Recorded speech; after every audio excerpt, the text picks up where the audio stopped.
پاکستان نے دفاعی شعبے میں کارروائی نمایاں انجام دیتے ہوئے فتح 2 گائیڈ راکٹ کا کامیاب تجربہ کیا۔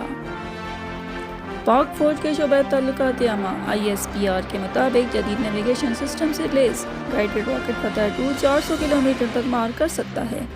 یہ راکٹ سسٹم کسی بھی میزائل ڈیفنس سسٹم کو شکست دینے کی صلاحیت رکھتا ہے اور انتہائی درستگی کے ساتھ اہداف کو نشانہ بنا سکتا ہے۔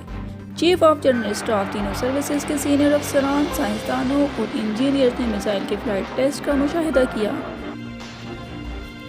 شاندار کامیابی پر فوجیوں اور سائنسدانوں کو صدر مملکت اور chairman joint chief of staff committee نے مبارکباد دی۔ اس شاندار کامیابی پر شریک فوجیوں اور سائنسدانوں کو army chief general Asim Munir سمیت سروسز چیفز نے بھی مبارکباد دی۔ یہ راکٹ سسٹم پاکستانی فوج کے روایتی خطرناک ہتھیاروں کو نمایاں طور پر اپ گریڈ کرے گا۔